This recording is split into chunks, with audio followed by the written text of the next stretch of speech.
কিন্তু সুন্নাত।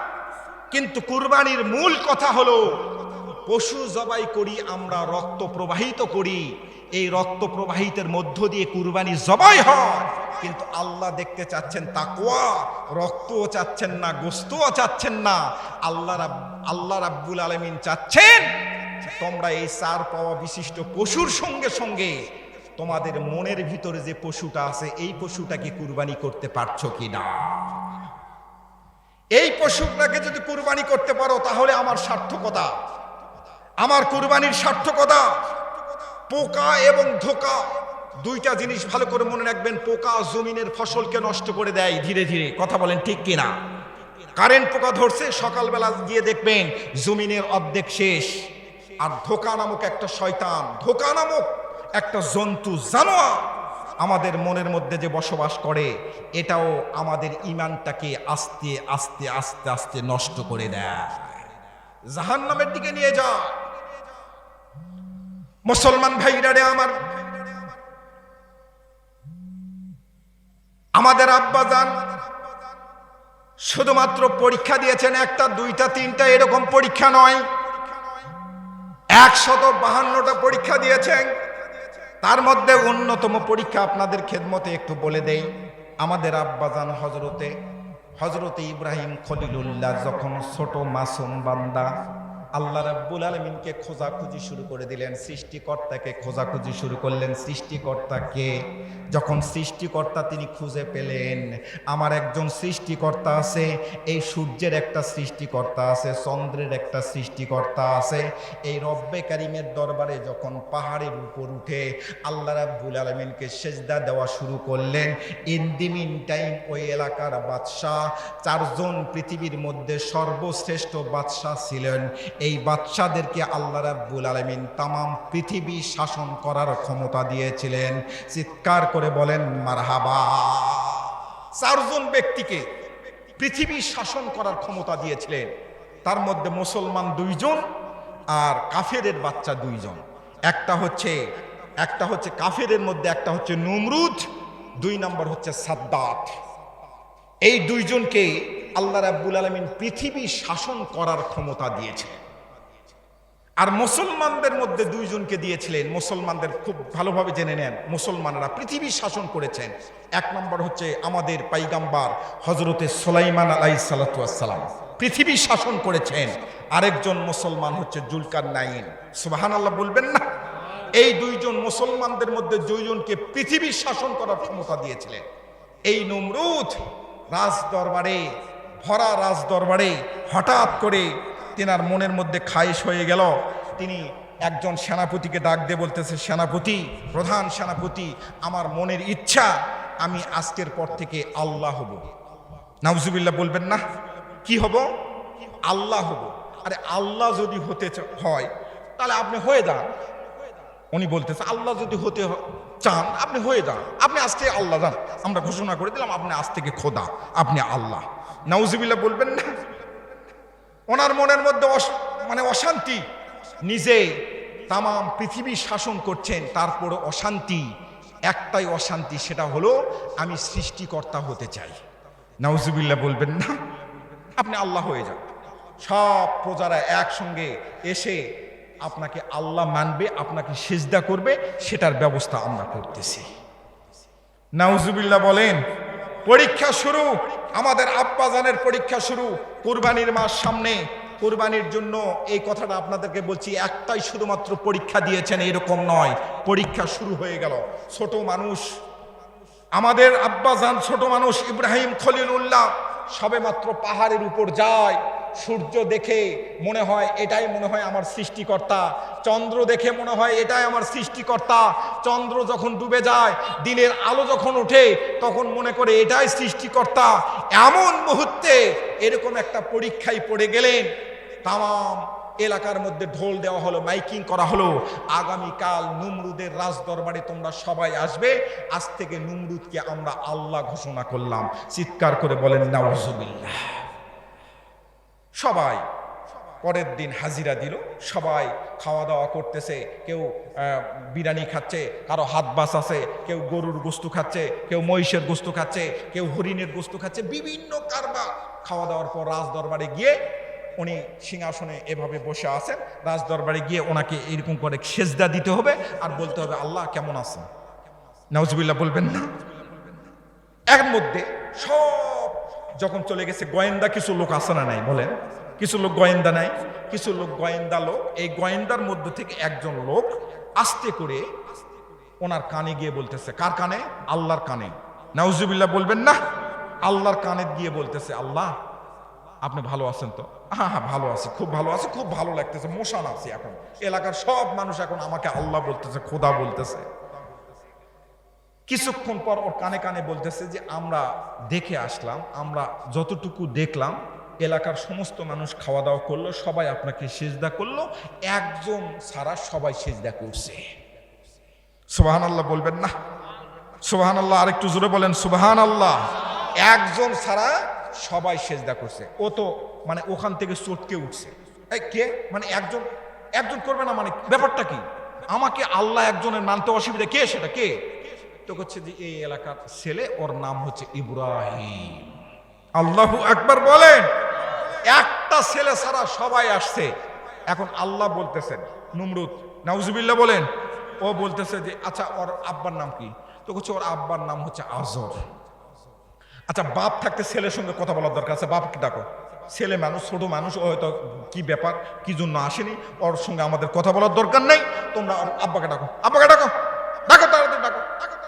সব মানুষ আল্লাহ মানবে, ফাজলামি নাকি? একটা মানুষ যদি আল্লাহ না মানে, আমার মনের মধ্যে তো অশান্তি থাকেই। অশান্তি, যে অশান্তি ছিল অশান্তি তো থাকেই, কোনোভাবে মানা যাবে না। তুমি তাড়াতাড়ি ডাকো, ডাকো। আজরকে ডাকা হলো। আজর এসে আল্লাহর সামনে, নাউজুবিল্লাহ বলেন, আল্লাহর সামনে বলতেছে, আল্লাহ আপনি কেমন আছেন? আমি ভালো পড়ে থাকি, তোমার জন্য তো মোটামুটি ভালোই ছিলাম, তোমার জন্য আর তোমার ছেলের জন্য তো অশান্তি শুরু হয়ে গেল। এতক্ষণ তো ভালোই ছিলাম, তোমার জন্য আর তোমার ছেলের জন্য অশান্তি শুরু হয়ে গেল, আমার আর ভালো থাকতে দিবে না। তুমি তাড়াতাড়ি বলো তোমার ছেলে কেন আসেনি? আমার ছেলে আসেনি মানে? ও তো মানে লাভ দিয়ে উঠছে, আমার ছেলে আসেনি মানে ব্যাপারটা কি? তোমার ছেলে আসেনি, এখনো আসেনি। আচ্ছা আমি দেখতেছি বিষয়টা, আমি দেখতেছি। কি সুন্দর করে কোরআনুল কারীমের মধ্যে এই ইতিহাস, এই হিস্ট্রিটা আস্তে করে আল্লাহ রাব্বুল আলামিন সেটিং করে দিলেন। চিৎকার করে বলেন আল্লাহু আকবার। মুসলমান ভাইরা রে আমার, হযরত ইব্রাহিম আলাইহিস সালাতু ওয়াস সালামের কাছে চলে গেল, আজর চলে গেল। পুলিশ বাহিনী দিবে নমরুদ, পুলিশ বাহিনী, র্যাব বাহিনী, চিতা বাহিনী, কেবরা বাহিনী, সেনাবাহিনী নিয়ে যাও। আজর নিজ দায়িত্ব নিল, না আল্লাহ না, ও খোদা না, আমরা কখনো কখনো আপনার সঙ্গে বেঈমানি করিনি, জীবনে কোনোদিন বেঈমানি করিনি। 30 বছর ধরে আপনার রাজ দরবারে চাকরি করতেছি, আপনার সঙ্গে বেঈমানি করি নাই। সেনাপতি, সেনাবাহিনী কোনো কিছুই নিয়ে যাওয়ার দরকার নাই, আমি একটু আমার সন্তানের কাছে যাব, সন্তানটা একটু তেরা আছে আমি জানি। আজর একাই চলে গেল, ঘরের মধ্যে গিয়ে দেখে আল্লাহর পয়গম্বর আমাদের আব্বা জান চিৎপটাং হয়ে আস্তে করে কম্বলটা গায়ে দিয়ে, আরামের কম্বলটা গায়ে দিয়ে তিনি ঘুমাচ্ছেন। সুবহানাল্লাহ বলেন। দরজাটার মধ্যে যখন আস্তে করে মৃদু আঘাত করেছে, দরজাটা যখন খুলে দিল, দরজার ভিতর ঢুকে আজর আস্তে করে ডাক দিয়ে বলতেছে, আব্বা আপনি কেন যান নাই? এলাকার সমস্ত মানুষ গেল, আপনি যান নাই, আপনি ব্যাপারটা কি? আপনি না যাওয়ার কারণে আমার প্রেস্টিজের ব্যাপার, মান সম্মানের ব্যাপার। আল্লাহ রাব্বুল আলামিন কি সুন্দর জবাব দিলেন, আল্লাহ রাব্বুল আলামিনের পক্ষ থেকে কি সুন্দর জবাব দিলেন আমাদের আব্বা জান। আস্তে করে জবাবটা কোরআনুল কারীমের মধ্যে সেটিং করে দিলেন। আব্বা জান ডাক দিয়ে বললেন, ও আব্বা আপনি গিয়ে বলেন, আপনার আল্লাহকে গিয়ে বলেন আমার শরীরটা ভালো নাই। সুবহানাল্লাহ বলে। আসলে ইব্রাহিম আলাইহিস সালাতু ওয়াস সালাম কি মিথ্যা কথা বলেছে? তিনার মানসিক অবস্থা ভালো নাই। যেই মুহূর্তে তামাম পৃথিবীর মানুষ নমরুদকে খোদা মানছে, এই মুহূর্তে লক্ষ্য করে দেখেন, নমরুদের কাছে আছে টাকা, নমরুদের কাছে আছে ক্ষমতা, নমরুদের কাছে আছে এলাকার সমস্ত ভোটার, নমরুদের কাছে মাথা নত করেছে। এই মুহূর্তে আমাদের আব্বাজান ইব্রাহিম আলাইহিস সালাতু ওয়াস সালাম একা নমরুদের বিপক্ষে অবস্থান নিয়েছে। চিৎকার করে বলেন আল্লাহু আকবার। আমরা কি যেমন তেমন বংশের মানুষ নাকি? আমরা কি যেমন তেমন বংশের মানুষ? আমাদের জাতির পিতা, আমরা ইব্রাহিম খলিলুল্লাহর সন্তান। আর আমাদের সন্তানরা কি খায়? ফেন্সিডিল খায়। পাগলা, এই পাগলা, ফেন্সিডিল খায় তুই পড়ে থাকিস? তুই ইব্রাহিমের সন্তান, তোর একটা বংশ পরিচয় আছে। তুই আবু বকর সিদ্দিক রাদিয়াল্লাহু তাআলার বংশের মানুষ, তুই আলীর বংশের মানুষ, তুই উমরের বংশের মানুষ, তুই মুহাম্মদ সাল্লাল্লাহু আলাইহি সাল্লামের বংশের মানুষ। আর তুই ফেন্সিডিল খায় রাস্তার মধ্যে পড়ে থাকিস। তোর বাবা মা মানুষের কাছে ধর্ণা ধরে অপমানিত হয়। এই যুবক, তুমি কি জানো এই মসজিদটা তৈরি হয়েছে হয় তোমার বাবা এই মসজিদের সভাপতি, অথবা চাচা ক্যাশিয়ার, অথবা তোমার দাদা এই মসজিদের জন্য জমি দিছে। তোমার দাদা, তোমার নানা, তোমার ভাই, কেউ না কেউ গিয়ে খোঁজ খবর দেখো এই মসজিদের কমিটির সঙ্গে জড়িত আছে। আর তুমি ফেন্সিডিল খায় মদ খেয়ে বৃষ্টি হবে না, চিন্তা করেন না। আল্লাহ রাব্বুল আলামিন কিছুক্ষণের জন্য অন্তত মাহফিলটা পরে আল্লাহ রাব্বুল আলামিন যেন রহমতের বৃষ্টি দেয়, বলেন আমিন। একটু ধৈর্য সহকারে বসেন, মাহফিল শেষ হবে, তারপরে রহমতের বৃষ্টি ইনশাআল্লাহ হবে। সুবহানাল্লাহ বলবেন না? আমিন বলেন। আমরা আল্লাহর কাছে দরখাস্ত দেই, ওগো রব্বে কারীম, মাহফিলটাও তোমার, মসজিদ ঘরও তোমার, আমরাও তোমার।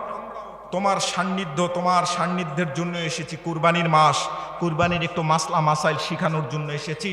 কুরবানি কিভাবে দিব, কিভাবে করব, এগুলো একটু জানার জন্য আসছি। আল্লাহ, এতদিন তো অনুকূল পরিবেশ ছিল না, তুমি একটু অনুকূল পরিবেশ করে দিয়েছো। বাকি কয়েক ঘন্টা আমাদের জন্য একটু পরিবেশ তৈরি করে দাও।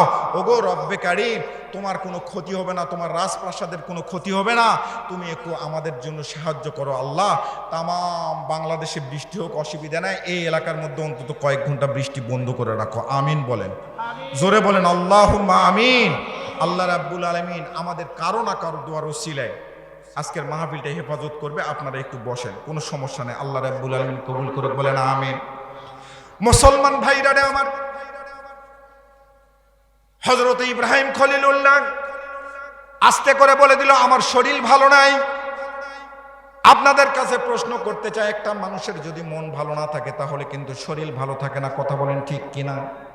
যেই মুহূর্তে তার বাবা বিরোধিতা করতেছে, তার বাবা আল্লাহকে চিনল না, সৃষ্টিকর্তাকে চিনল না, একটা মাখলুকাতকে সেজদা করে আল্লাহ মানে, রাজপ্রাসাদ, টাকা পয়সা, উজির নাজির সব কিছু তাকে আল্লাহ মানে, খোদা মানে। এমন মুহূর্তে ইব্রাহিম আলাইহিস সালাতু ওয়াস সালাম একা। ইব্রাহিম আলাইহিস সালাতু ওয়াস সালামের কোনো সাহাবীও নাই, ইব্রাহিম আলাইহিস সালাতু ওয়াস সালামের কোনো অনুসারীও নাই।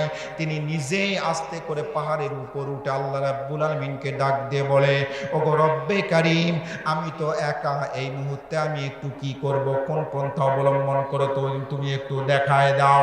আজর যখন রাজপ্রাসাদে চলে গেলেন, রাজপ্রাসাদে যাওয়ার পরেই এবার নমরুদ আল্লাহ ডাক দিয়ে বলতেছেন, নাউজুবিল্লাহ বলবেন না? নমরুদ এবার ডাক দিয়ে বলতেছে, আজর ব্যাপারটা কি, তোমার সন্তানের খবরটা কি? এবার সন্তানের পক্ষ নিয়ে আস্তে করে আজর ডাক দিয়ে বলতেছে, আমার সন্তান বলেছে শরীরটা ভালো নয়। শরীর যেহেতু ভালো নয়, আমি কথা দিলাম আল্লাহ, ও খোদা, আমাদের খোদা, আমি কথা দিলাম এক সপ্তাহের মধ্যে তাকে বুঝাই সুজাই, ছোট মানুষ বোঝে না, এক সপ্তাহ সময় নিলাম, এক সপ্তাহের মধ্যে তোমার দরবারে হাজির করব, তোমার পায়ের কাছে এসে তাকে অবশ্যই সেজদা করাবো। চিৎকার করে বলেন নাউজুবিল্লাহ।